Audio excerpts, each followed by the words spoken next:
Welcome to the Mission First People Always podcast. We're glad you're here. And now our host, Dr. Mike Patterson. Hey everybody, Dr. Mike here. Welcome to another episode of the Mission First People Always podcast. It's the show where we talk about what it takes to be a great leader, build great teams, great businesses, and generally how to build a great life. I'm excited about today's conversation because we're talking about sales excellence.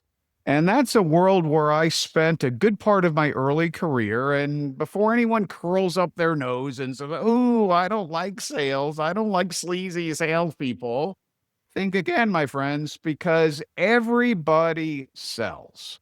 Whether you're in the sciences, academia, consumer goods, government, everybody is selling all the time. At a minimum, you're selling your ideas in order to influence others. So I know we've got a lot of leaders who listen and you're thinking, well, I'm not really in sales. I'm in manufacturing. I'm doing something else. This conversation is for you. In fact, I had an old boss one time who would often say very wisely, nothing can happen until somebody sells something. And I think he was right. Sales is the fuel that makes any business run. And without sales, you soon won't have a business. So I'm excited today to introduce my guest, Doug C. Brown. Doug is the CEO of CEO Sales Strategies. He's a renowned sales revenue and profit growth expert. He's the creator of a predictable, reliable, measurable, math-based model for sales revenue growth. So I'm just curious about what all that is. Using this system, Doug helps businesses and large enterprises, entrepreneurial organizations, small businesses, and the professionals that drive revenue in those situations dramatically increase their sales. He's got a rich background. He's led the sales efforts of organizations like the Tony Robbins companies, Chet Holmes, big numbers in terms of increases. He's won a bunch of awards. He's built a bunch of businesses, big company experience, Procter Gamble, CBS, you name it, Doug's done it. He's now, in addition to being a sales training leader, and he's got a masterclass coming up that we're going to promote and let him talk about.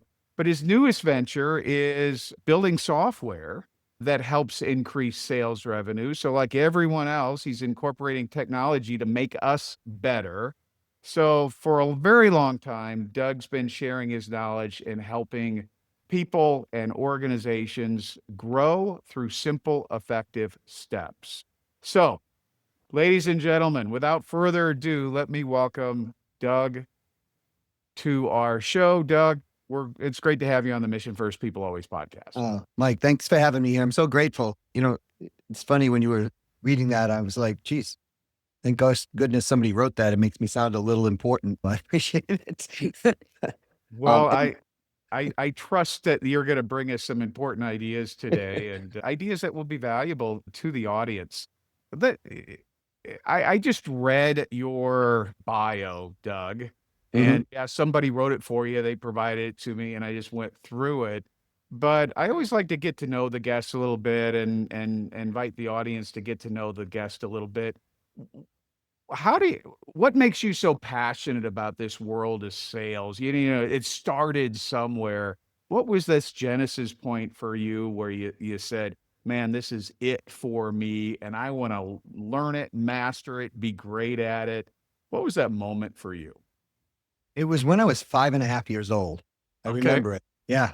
So my father had an electric motor and machinery repair company and all us boys, there were 4 of us boys, we all went to work for my dad when we were very young. I started at age 3, just sweeping floors and hanging out with adults. And by about 5, they started pushing us in front of the audience of selling to people. And I don't know if my dad did this because he wanted to teach us this or he just needed low cost labor. I have no idea. Right. But I remember it was a family business. It was 14 people in the company. And I remember people helping me and we were writing orders and we would sell parts for motors, electric motors and machinery. And they were teaching me, hey, here's it in the book. And we get it for $10, we sell it for 20, right? And I remember getting paid 25 cents an hour back then, which, Okay. back then wasn't bad. I mean, I was kind of the richest kid on the block for candy, right? And but in my brain, one day I remember thinking, wait a minute, I'm working all week and I'm making $10, but we just sold this part and it took me less than 6 minutes and I made $10. And I've sold probably 10 or 12 parts today. And it's like, wait a minute, I just made $100 here versus 10. So maybe I should just do this. And you know what I mean? Like in my brain, that's what happened. And so that's kind of where it took root, I think, because it's a form of leverage, right? We all would love leverage, right? I was watching a movie the other day, and in 1923, it took them approximately 5.5 to 6 weeks to go from Africa to the United States, right?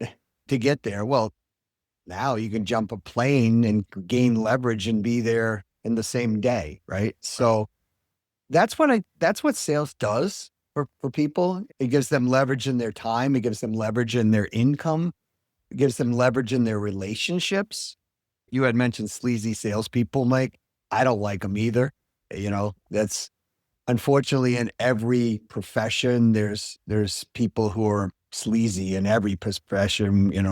I mean, my degrees were in the medical field when I was growing up, but there's sleazy people in that field too, right? So I just that's when it all started for me, and that's one of the reasons that I wanted to teach other people because even today with the escalation of inflation and all the things that are going on, an hourly wage isn't keeping up with inflation today. Hmm. But we can sell our way past inflation, because in sales, you can increase your income easy enough by 10, 12, 20% if you want to. It's just a matter of creating more leverage in the process. And the other thing I loved about sales is, and always has, is it's very noble because you're helping people either solve a problem, gain an opportunity they're looking for, or to achieve a goal that they always wanted to achieve. And so to me, it's really the ultimate win-win. And I think that mindset of helping people, serving others, solving problems is what differentiates the real professional salesperson from the sleazy person that nobody likes. Right. My wife is in the insurance business and she sells insurance, but she doesn't like to position it that way. She always positions it as when someone says we're at a cocktail party or out somewhere and somebody says, well, what do you do? Her response is always, well, I help people solve their healthcare challenges. And the emphasis for her is always on helping people, and that's what fuels her. That makes her profession or her business a noble calling for her. And I think you nailed that with that idea.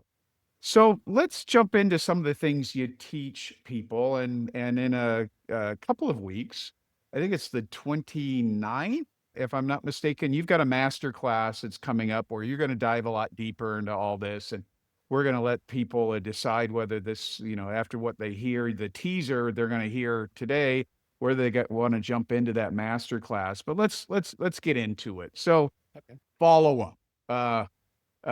Is kind of a controversial phrase in some circles. If you're a prospect, a sales prospect, we don't like to hear it because we think, well, somebody's going to call and pester us and Right. pressure us.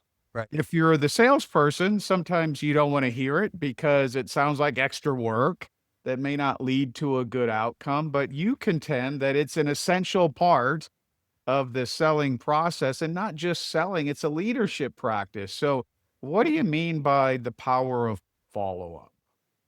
Well, I mean, relationships, as you, you know, th- as I read through everything you did on the podcast before I came on here, you know, relationships are everything really when it comes down to it, right? So the follow up is the glue to a relationship. And, you know, prospects don't mind follow-up if it's value-based follow-up. We all look forward. Okay. So way back when in my life, my grandmother, her name is Mary. Mary was like my idol of my life, right? She was just like, my grandmother was awesome. And I remember my cousin Eric was born and she had to go to Iowa. And back then, you could go right up to the plane basically and wave people off. So I did. I went in with my grandfather and we waved her off to go to Iowa. And she went to Iowa and then I came back and I was home and I got a phone call and it was my grandmother saying, "Hey, I arrived safely. I appreciate you, being at the airport. Love you, et cetera." Right? That's follow-up. That's what people understand. Like we do follow-up every day of our lives, but we just don't think about it as follow-up. Now, my grandmother was doing something that was proactive and loving and, value-based for me. Why wouldn't I want to hear from it? So if we take the same context and we stick it into a business scenario, let's say we're a middle manager or we're a manager in a corporation, for example, or we run our own company or we have to sell in some capacity, right? Because we're all selling every single day. Right. Sometimes we have to sell ourselves, right, on a certain thing. But if we take that same concept and we say to somebody, "Hey, we're going to follow up with you after this meeting. We've got these agendas that are going on and we're going to follow up," but you don't, what happens to the project? It starts to fall apart. The relationship is starting to fall apart. The whole process is starting to fall apart. And that's why follow-up is so important, because it's actually the glue. And statistics clearly show that prospects want you to follow up with them. What they don't want you to do is follow up and harass them. Yes. Right. So in fact, they expect a minimum of 5 follow-ups from a purchase or any purchase consideration. And they prefer to actually have some phone calls in there versus no phone calls, which is even more interesting to me. And the reason behind that, Mike, is because we're all craving connection. Human beings crave connection. I mean, if the pandemic didn't teach anybody anything else, it's that people really do want connection, right? They don't want to be separated.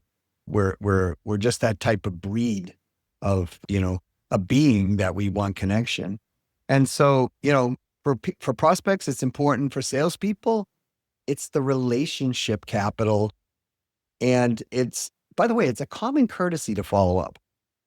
Yeah. I mean, if we go out on a date, if we have a really great date, and ladies, you could, chime in here on to Mike or whatever, but I've done this in live audiences numerous times. And I've asked, "Okay, ladies, if we go out on a really good date, and how long do I have to get back to you before I'm burnt toast? Like, it's done." And the number one overwhelming answer is, "I have less than 24 hours. Okay. So all this gamesmanship we hear about, whether it's cool to follow up with a text, right away, you're needy and all that. That's kind of out the window. It's just a courteous thing to do. It's a courteous thing. And if we're, "Hi, Mike, it was nice to have the meeting. Buy from me. Here's the reason I'm so great. Here's the reason my company's so great. Here's the reason you'd be great if you purchase from me." Those type of things. That's all one-way self-serving. People are looking, we always used to say this thing back in the old days, right? WIIFM, what's in it for me? That's the radio station that people want to listen to. Nothing's changed. Human beings haven't changed all that much in the last 100 years, right? We still want to feel special. If we go out on a date and that date goes well and we call that person and we go back out on a date, we're building a relationship. We do all kinds of crazy stuff, right? We send them cards and text and buy flowers and all of this stuff.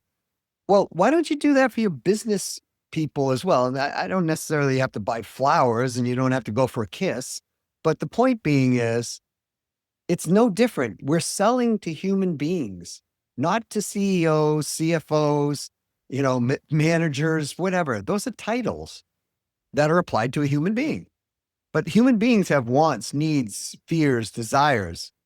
And imagine you're the buyer on the other side and you're tasked by, let's say, the CEO of the company to get something purchased for the company so that the company can do an infrastructure upgrade or something. And you're doing your best to do all of this stuff, but then your salespeople aren't following up with you. And the CEO is asking questions like, what about this? What about that? What about, and you can't answer these questions because you're not getting the information back from other people. It's a terrible position to be in a company, because it's not like you as the person in the company are inept. You just have bad sales relationships that aren't getting back to us.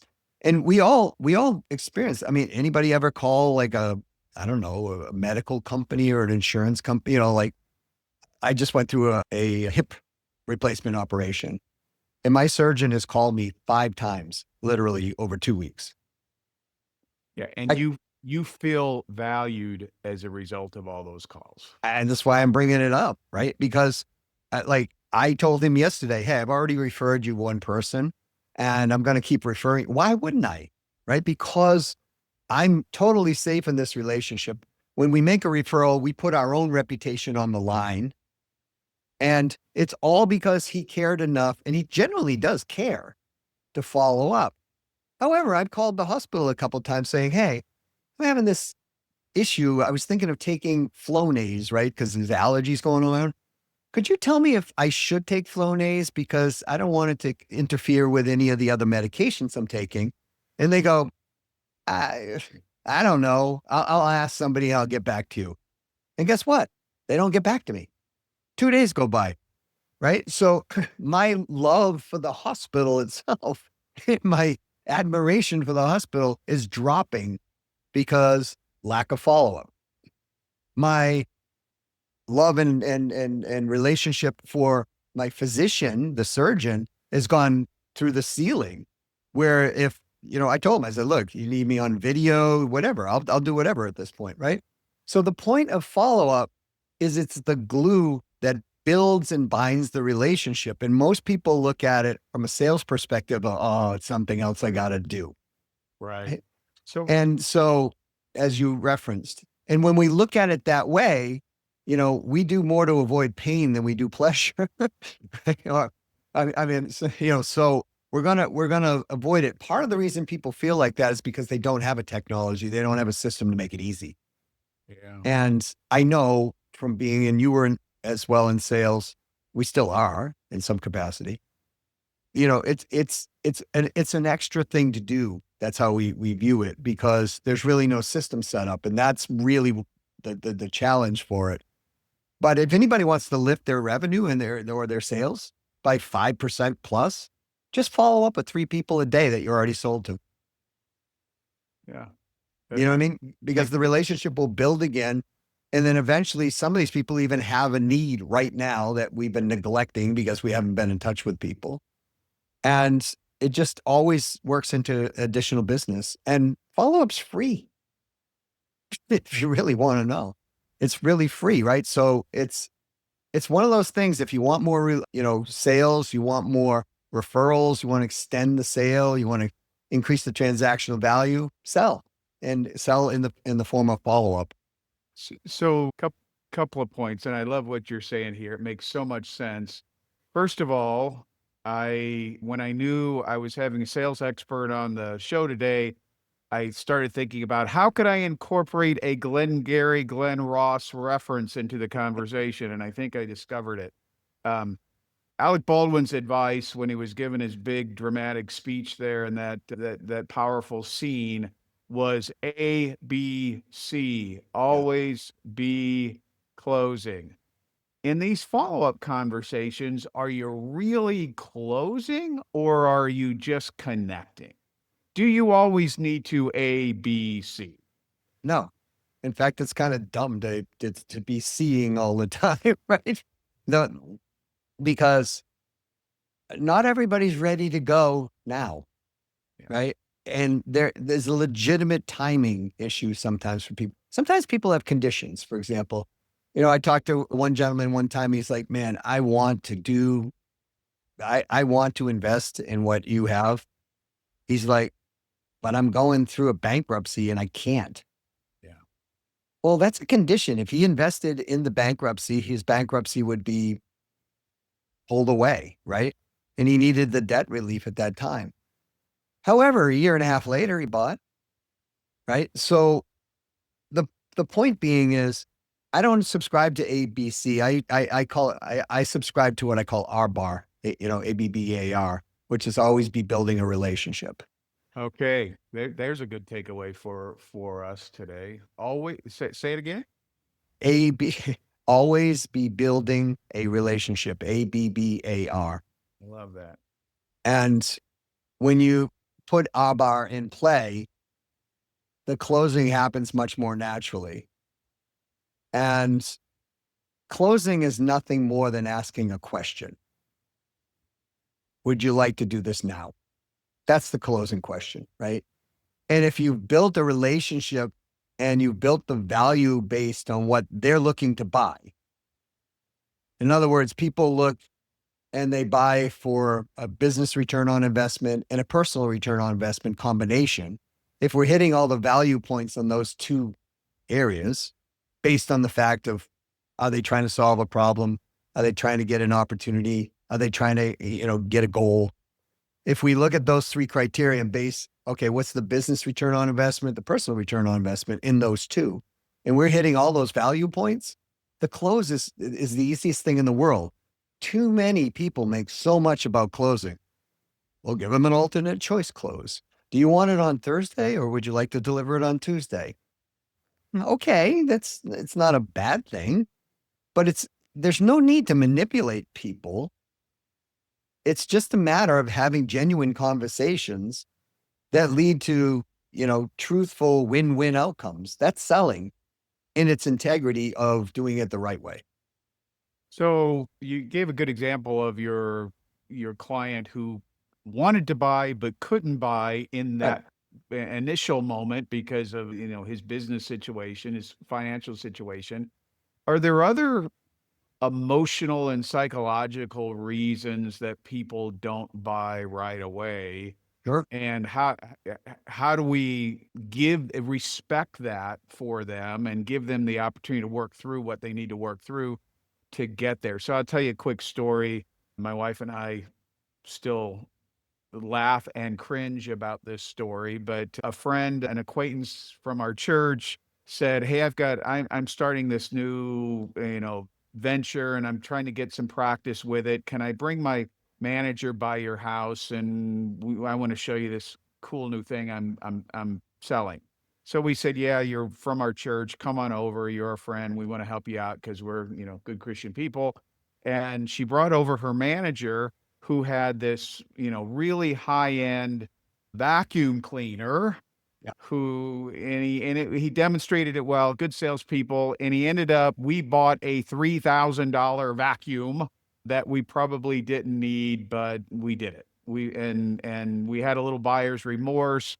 We were embarrassed about, reneging on our commitment, etc. And so my wife and I made this covenant to each other that we're never going to buy anything that costs more than $1,000 on the spot. And that's kind of the deal we made. And we were trying to live up to it because we bought a $3,000 vacuum cleaner on the spare of the moment. Is that an example of, one of the things that you could work us through in a positive, productive way and honor that covenant that my wife and I have made each other? Well, I think it's situational, right? Like so what I heard was the person wasn't clear up front of the expectation. And what they really did was bait and switch the process, right? Because they were like, "Hey, we're friends. I'm relying on the friend thing, but I really want to come over and sell you a $3,000 vacuum, but I'm not going to tell you that's what I'm really coming over to do." Yes. Right. So to me, that's unethical. That's unethical selling. And there's no need to do that. They would have been, if they said to you, "Hey, Mike, I'd like to come over. I'm doing this thing with whatever Kirby vacuum or whatever the company was, at the time. And I'm getting in my feet wet. I want to demonstrate this vacuum. The vacuum cost over $1,000. I want to tell you that right up front. And you may want to buy it, you may not want to buy it, but I just really want to demonstrate. And that's really the whole intention of the purpose, to get my feet wet. You probably would have said, come on over anyways. Yeah. Right. Then you wouldn't have, when it was $3,000, you wouldn't have been so sticker shocked on the process or felt violated if you did, of the friendship thing, of the church thing, right? Because the premise was, I'm coming over and I need your help to take a look at it. But in reality, the person knew that that person who they're bringing was going to try to sell the vacuum to you. Hardcore. Right. So that's just, to me, not the way to do selling. It's not the way to do, because now you and your wife immediately, to protect things going forward, stick this, point of reference in the sand, which makes sense, and says, hey, we're, no longer will the tide come past this without us having this Sleep thing. on it. Yeah. Right. Now, I think this is an excellent example of, selling the right way and not selling the right way, because we all get burned by people who do things unethically, right? That's, to me, that's not quite the sleazy salesperson, but it's really starting to trend in that direction versus the ethical salesperson. And now let's say I'm an ethical salesperson. I come by and I say to you, Mike, I got this amazing thing on gold, right? And it's going to be a minimum $3,000 buy-in for gold. But quite frankly, you're literally going to double your investment within the day you buy it, because we're getting gold at this super wholesale thing, and I'm making all this up. But instead of it being whatever, I was going to say, I'd today, like to get in on that deal right now, Doug. right?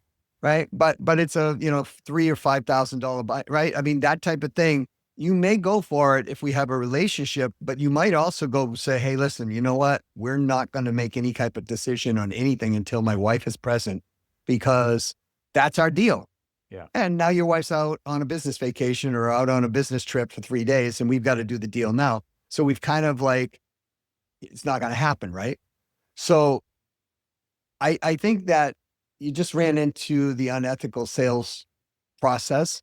And if everybody who's listening to this, please don't do that. You don't need to. Here's the reason people do that.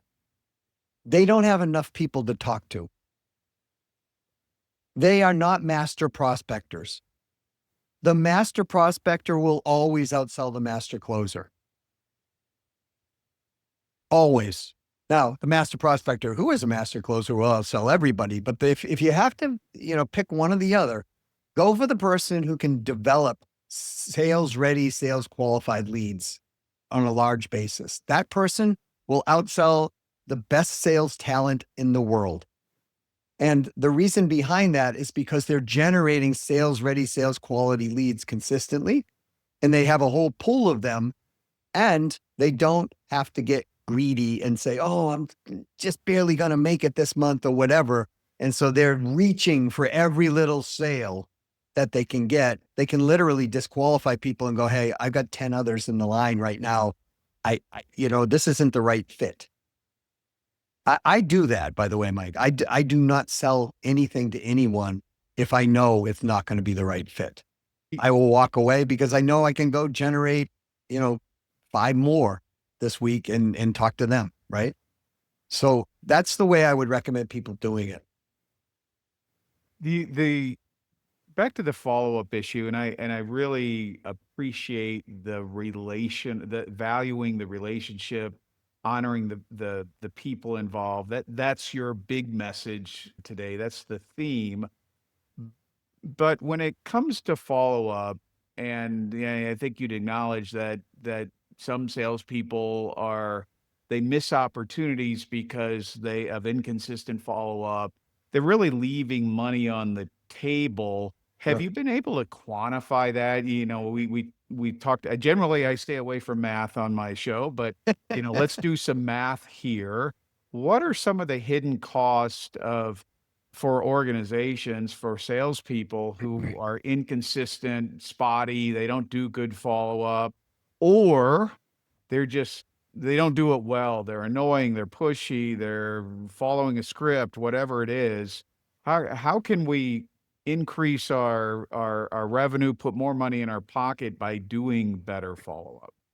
Well, I will say this confidently. Statistically, what we measured, it's between a 5 and 20% increase in sales. So it depends on, situational, like, well, are they following up at all? Are they following up a little? What's their messaging like in their follow-up? Different things like that. But the big thing that kind of smooths out for people is unpredictable revenue. It becomes more predictable.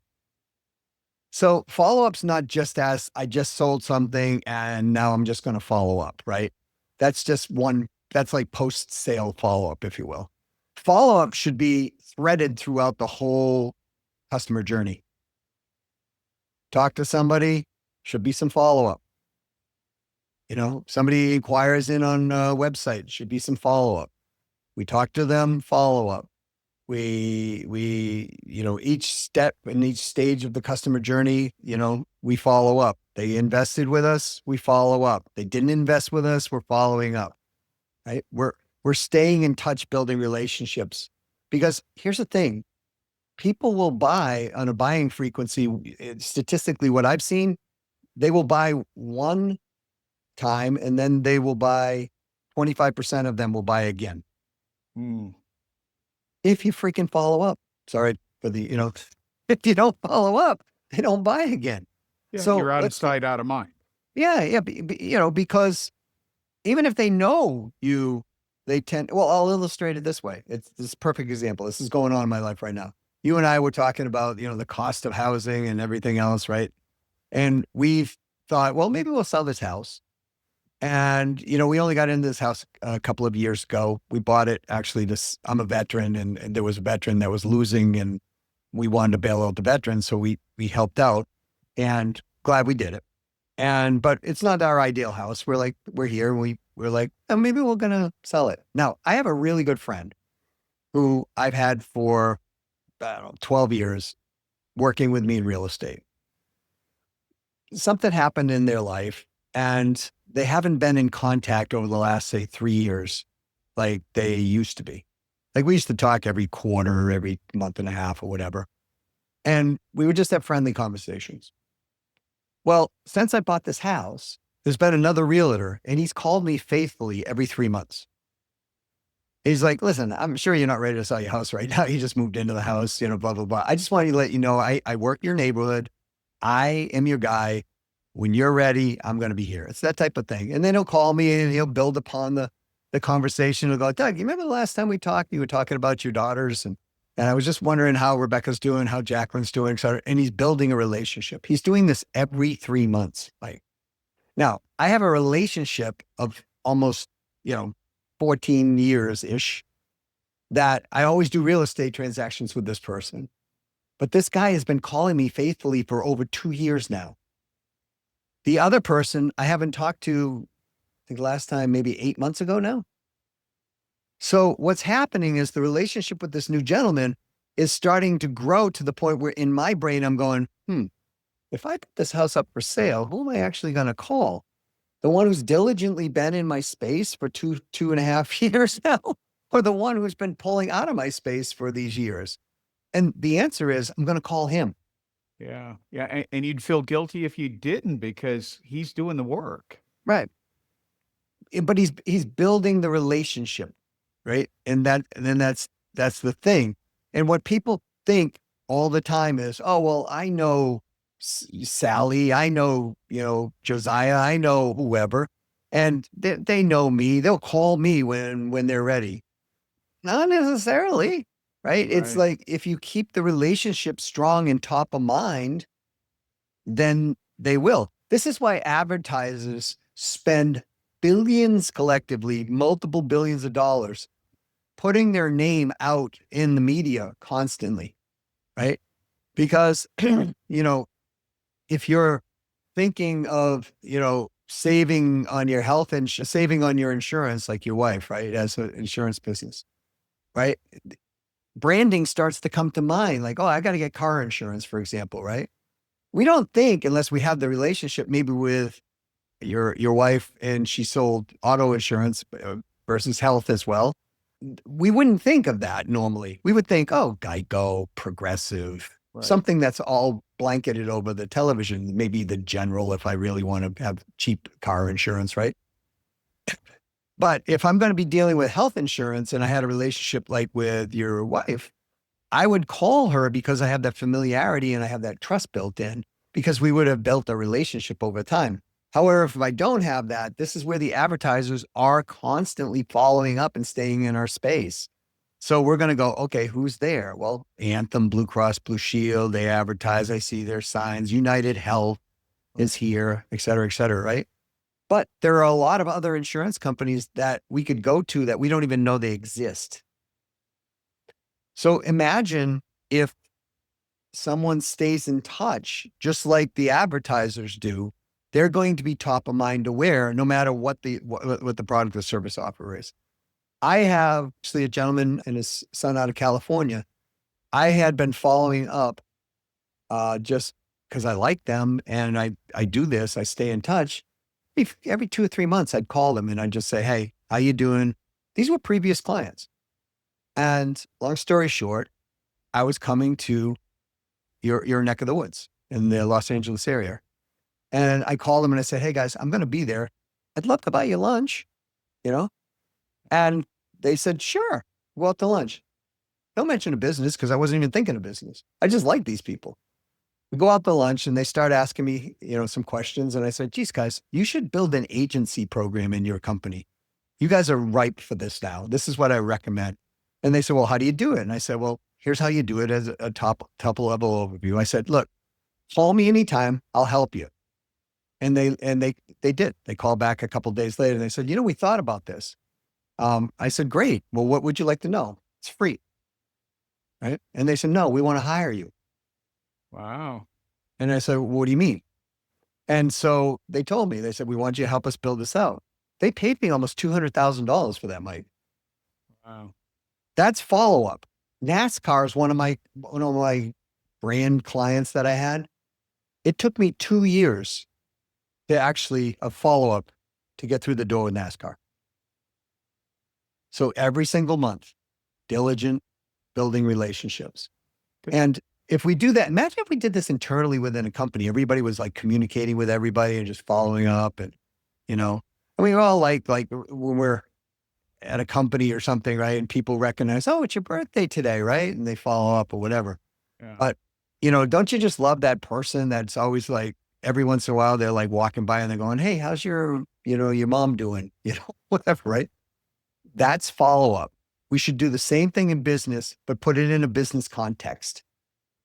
I want to ask a follow-up question about this idea of effective follow-up, and then we'll land the plane and conclude our conversation.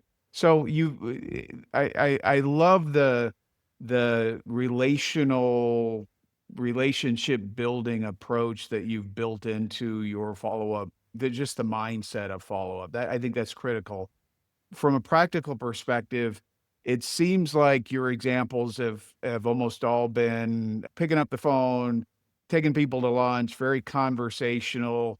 Is there a place for email and text and maybe old school snail mail in Yes. follow-up Yes. and what is that place? Well, multi-modality is always the best because human beings love variety. They'll also have a preferred method of communication and we can just ask them, hey, look, I can, follow up with you in 9 different ways. Which one do you kind of prefer? Right. Yeah. And they'll tell you, but it's not going to hurt if, like somebody just sent me the other day, a box with 2 little chocolate brownies on it and said, thank you for being on my podcast. Right. And I took a bite of the brownie. It was pretty good. And I gave it to the kids. Right. But the point being is I remember that and I will remember that. Now you don't have to send brownies. That's not what I'm saying. But if she had sent a postcard or just a handwritten letter, and in addition to the email or the text, right? It's variety and we all like that. And by the way, direct mail is not bad because how many pieces of direct mail do you get anymore? Right? It's like, it's special. Yeah, these days. And so, yeah, multi-modality is the best. And some people will have a preferred dominant way that they want to be communicated with and use that as the primary, but you don't have to use that as the only. Okay. Doug, I warned you that it's a tradition on the Mission First People Always podcast that I ask this final question. And I love the question because what I want to leave my audience with is something that they can begin applying right away to make them more effective, their leadership more productive, more money, whatever it is, their life better. And so here's my famous question for you. What's one piece of advice that you could give our listeners that they could begin applying right away, even those that aren't in sales, that would make them more effective? What can they take away from our conversation today and put to work tomorrow? Well, I think if in the terms of what we're talking about, I think there really is no more, I'll say it differently. Your most valuable resource in life is your brain. The second one is your relationships. That's what I believe. Right. And so relationships lead to all kinds of outcomes. So keep the relationships strong. And so if you just made a practice of sitting down every day and saying, I'm going to follow up with 3 people a day, and I'm just going to send a personalized message to those 3 people, it will take you all of 3 to 5 minutes a day. But you're following up with approximately 1,000 people a year.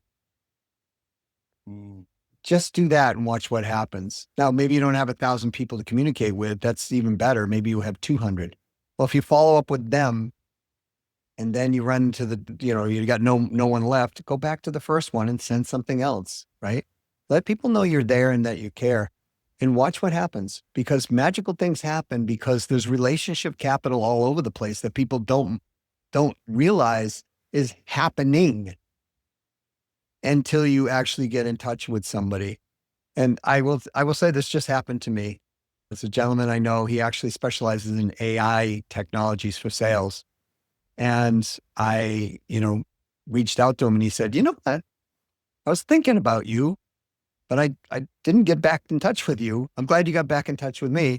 I'm going to be doing this promotion thing. And I was wondering if you might be interested in it, being as part of the promotion. So that would have never come about if I didn't reach out.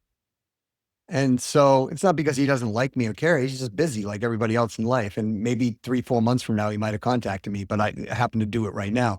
So just reach out on a personal level, a professional. How many people do we have from like high school, Mike, that, we see on Facebook or whatever, and then, we're like, oh man, I wonder how Jerry's doing, right? I haven't talked to Jerry in 30 years or whatever it's been.